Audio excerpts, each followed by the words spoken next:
The new FM 101.9, Southern California's album Alternative. Merrilee Kelly with you in the FM 101.9 Music Hall. I'm joined by David Broza. Welcome.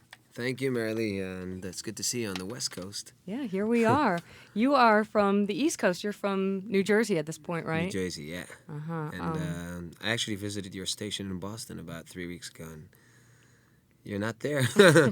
Missed you. This is L.A., David. We're in L.A. now. I haven't been here. I haven't been here in like 5 years. Just want you to know. And I kind of had a different idea about L.A., but thanks to some friends like Kate Stern who just brought me here, starting to kind of like the vibe around town. It's really nice. Yeah. It's an LA vibe. That's definitely the word. You have brought your Spanish guitar with you, which I guess would make sense because you were born and raised in Spain. I was born in Israel, but I was raised in Spain. And yeah, well, I started actually. This guitar's been with me. I mean, I've been playing Spanish guitar for I guess I don't know, about 15 years or so. Before that, I was playing electric, and then I started hitchhiking a lot through Europe as I was growing up, and it's kind of heavy hitchhiking with electric guitar and a little amp or so. And I was looking for the smallest instrument that would be lightest and best for traveling. And it turned out to be this guitar. And I couldn't play the Hendrix stuff I used to play on it, but, I started adjusting my own style of playing.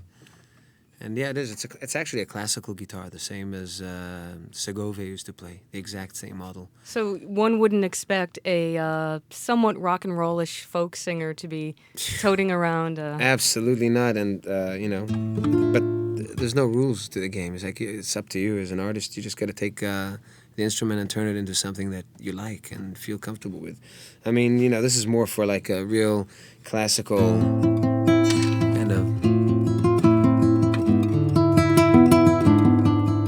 Not the kind of distorted but that's sound. How you play. No, that's how I play both ways. Yeah. Well, you're playing at Luna Park tonight, and I want to warn anybody who's going that you are going to hear the second version of what David just played, and you're going to see him kind of wrapped around his guitar. You're not going to be able to tell where the guitar and David end and begin. And it's an intense thing to see, and David's going to play for you now, and you can picture in your mind what it's going to look like, and this is what it sounds like. David Broza. Thank you. Yeah, I'll play something from an album I released a year ago, Watching the World. The album was called Time of Trains, but we'll do Watching the World, which I know is being played a lot in the East Coast and radio stations, and it's actually one of my favorites. So.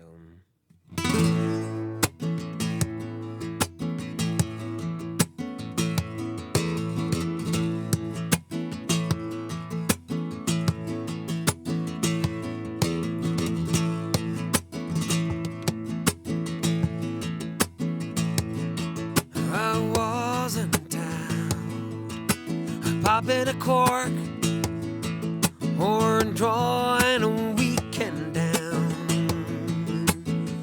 I was waiting for you, watching the world around. Yeah. I wasn't down selling my soul or peddling flesh to bloodhounds. I was waiting for you, watching the world around. Yeah. I wasn't too lazy to lay in bed or blink once to blink town. Yeah. Just one step on the sane side of crazy. Don't push. I wasn't out, turning lead into gold, saying, look, see what I found. Look, see. Oh, I was waiting for you, watching the world around. Yeah. Oh, I should make a better life, find someone who knows no bounds. Instead, I'm waiting for you, watching the world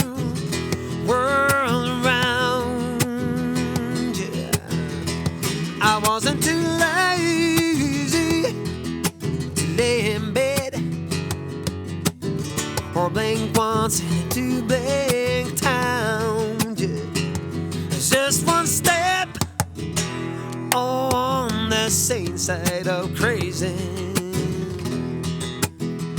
Don't push it, don't push it.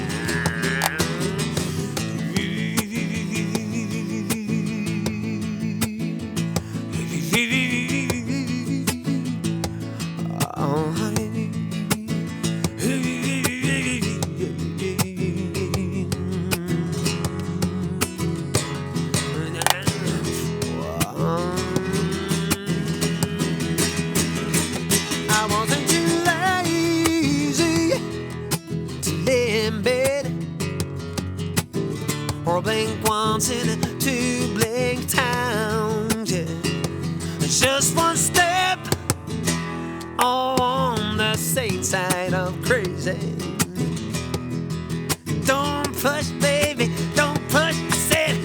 I said I wasn't too lazy to lay in bed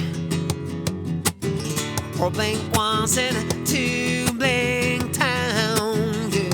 It's just one step on the same side of crazy. Oh, yeah,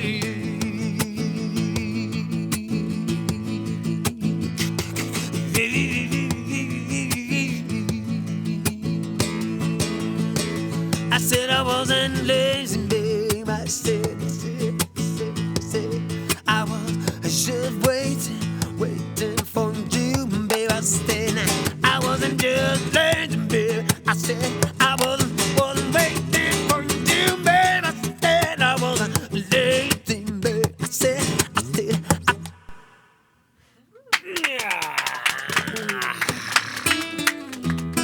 Oh boy. That's David Broza in RFM 101.9 Music Hall. Do you need to take a nap now? Oh God, I'm hardly waking up. I need to play some more songs. Well, we'd love to hear more. I want to ask you a couple questions, though, about this whole songwriting thing. You're a songwriter, but you're not a lyricist, and Right. that's pretty unusual because you don't really have one writing partner. I don't have one writing partner. I have one way of writing.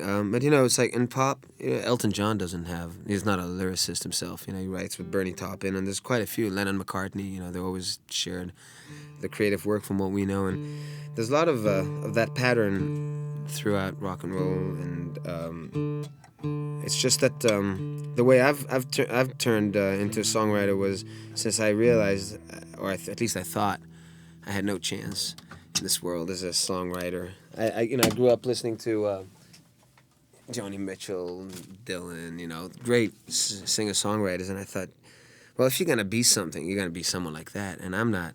So I was an artist. I was a painter. I didn't want to compete with that. I'd rather fantasize about the Picasso and other artists and go for painting and all.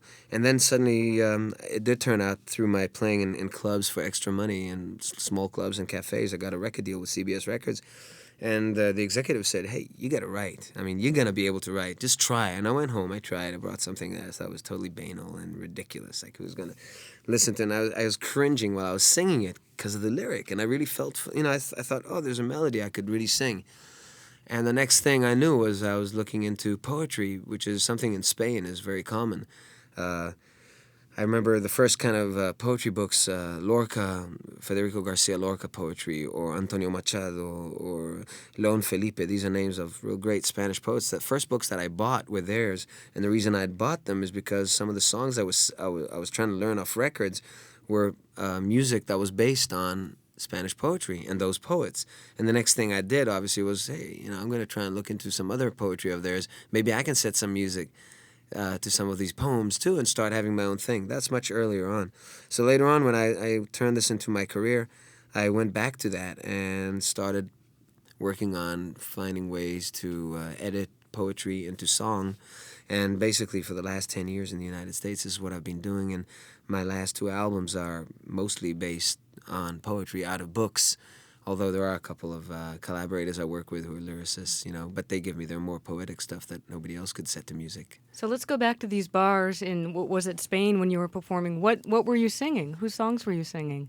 Ah, God. Before you found the poets. Well, it's like Hendrix and, Joni Mitchell, Paul Simon, James Taylor. You didn't, nothing of your own. You just didn't have that confidence level yet. Never had it. I didn't have it till somebody said, come on, write it. We'll record you. And I said, but I'm really not into it. And this executive, she said, you're going to start coming to my house and we're going to work on this and you're going to get this thing going. And sure enough, she was, 3 albums later, I had the first triple platinum album of that market, back in Israel, and things have started rolling in such a big way then. I never looked back. Now, are there poets who are very academic and maybe were not welcome to the idea of you taking their words? Well, the first poet I ever worked was an Israeli poet, actually, and I happened to be there, and I was totally insecure, and I was singing for him in a poetry reading night. His name was Yehuda Amichai, and he's like one of the better-known Israeli poets around the world. And he looked around and he says, somebody asked him, and a journalist asked him, what do you think about this young writer, Broza's work? He says, well, any ass can write. And I thought, oh, what a compliment. This is the last time I ever want to work with poets. But turns out years later that I've found a way of doing it, which is basically I set the songs to music, or the poems to music. Then instead of giving the poet a chance or even throwing at a poet the idea that I'm going to be setting something of his to music and have him go completely, wacky and, throw things at me. Like, I don't need anybody touching my stuff, which is the natural kind of reaction I would expect from any artist about somebody calling, how about if I take your picture and frame it in cement? Some guy who's totally sensitive thinking, what the hell? But how about if you call me after you bought the painting, you put it in cement, and you think I should come and see it because I might like it? That's a better idea, I think. Let me at least be the judge after you've done it. So this is what I do. I basically put those poems into cement and throw melodies around them and edit them nicely, and then I send the finished picture to the poet and have him decide for himself whether he's willing to, to give me a blessing and shall we become partners on this thing and go for the pop world and let me exploit it to the limits and have to sweat my guts every night on the road trying to get people to listen to it and promote it. And the ultimate, after all, it's like we have on my new album, you have a poem that I think is one of the most beautiful pieces of poetry ever written in America, basically in this century, by Elizabeth Bishop. It was originally a poem called One Art, and hopefully through the popularity and the success of this album, people will start getting into Elizabeth Bishop poetry, and especially that poem, which would be lost.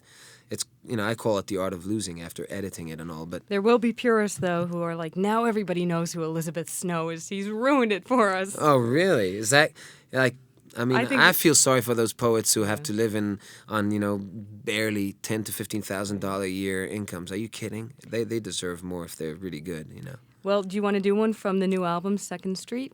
Sure, but unlike the others, actually we'll do one which is what should I do? A poem one or non-poem one? Like do the what? What do you suggest? Oh, I don't know. How about the one that we've been spinning a lot here, when a man holds a woman? David Broza with us in our music hall.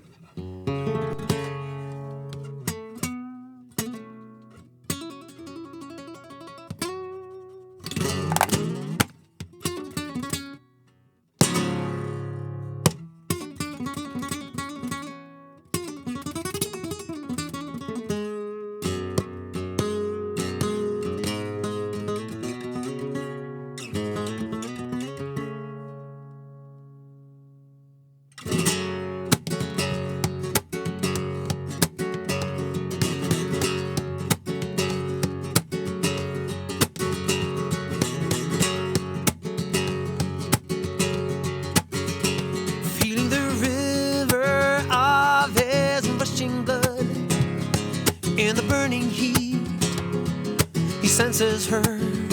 Here she comes and she can feel the fun rising up, sacred and clear, letting the rhythm find them in the night. One heartbeat, the body swaying, blinded by second sight leads the way. When a man holds a woman in his arms, he's got everything heaven can bring. When a man holds a woman in his arms, he's got everything. Nothing can draw them from their lover's trance. Their hearts have found the hidden door. Nothing can take them from this eternal dance. To this moment they're bound forevermore. When a man holds a woman in his arms, he's got everything that heaven can bring. When a man holds a woman in his arms, he's got everything. And the starlight shining on the softness of her shoulder is like an angel's kiss upon her skin. I pull her closer as the night gets bolder, and she melts in the night, taking me in.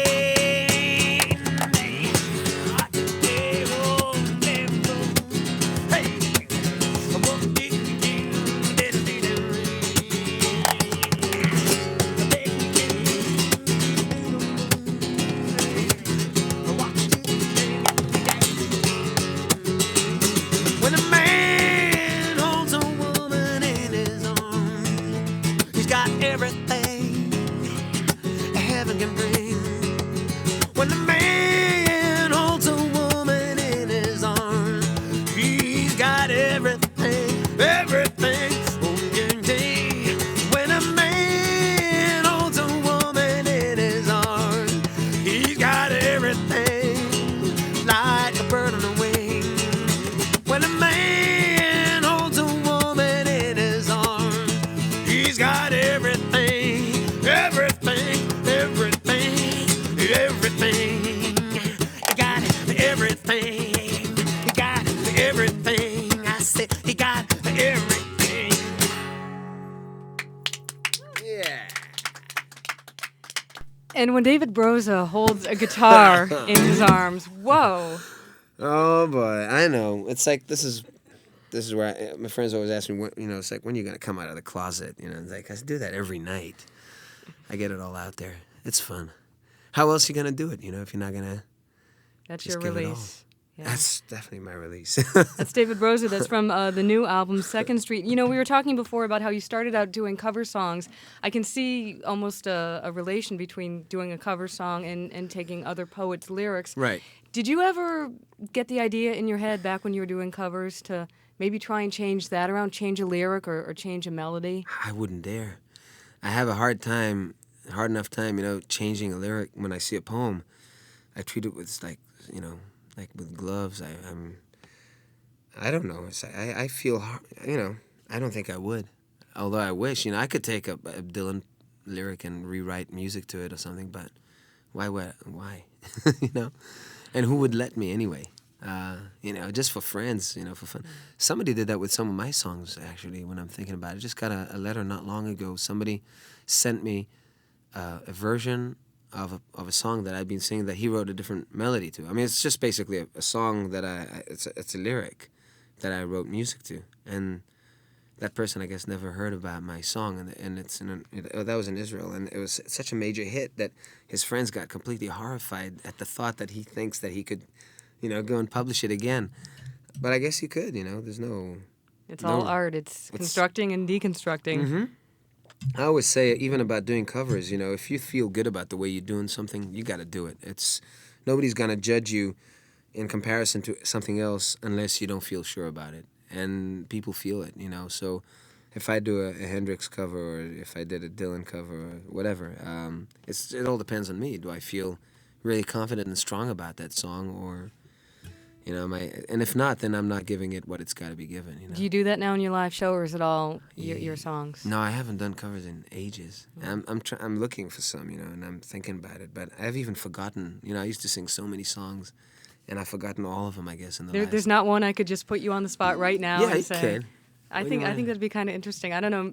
Go back to where you were sitting in a bar somewhere. Wow. Pull something out of your hat. Can you do it? Yeah, I could find something. Like what? Find something. I gotta talk to myself. Hello. David Broza in the thinking process in our FM 101.9 Music Hall. It would have to be something that everybody knows, I guess, or maybe not. Not As long as necessarily. you feel confident about it. Okay, this is like, I know this is not. I heard this on a James Taylor album. That was a cover already, and I just don't remember who was the original writer. Some Jackson, somebody. It's called. I don't know what it's called either, but it's. Let's go.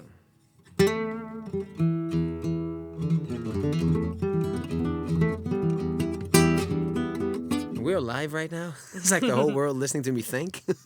This is how I think. Okay. I'm trying to. There must be some better songs.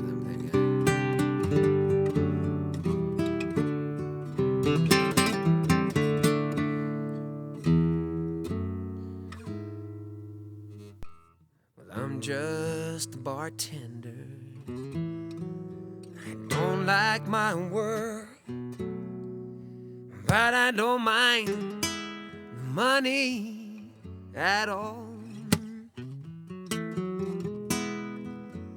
I see lots of sad faces, lots of bad cases, people with their backs to the wall. But I need 4 walls around me to hold my life, keep me from going astray, and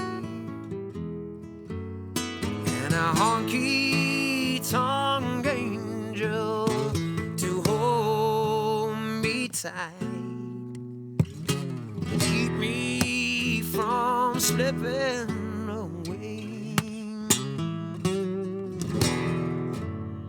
I can laugh at your jokes,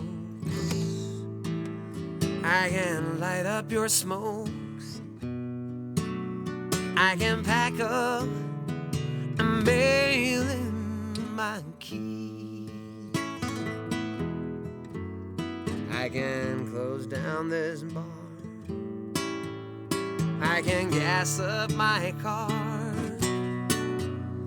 I can watch you fall down on your knees, but I need 4 walls around me to hold my life, keep me from going astray, and a honky-tonk angel to hold me tight, keep me from slipping away. Well, smoke fills the air in this honky-tonk bar, and I'm thinking about where I'd rather be. Right, I burned all my bridges, and I sunk all my ships, and I'm stranded at the edge of the sea. But I need 4 walls around me to hold my life, keep me from going astray, and a honky-tonk angel to hold me tight, keep me from slipping away.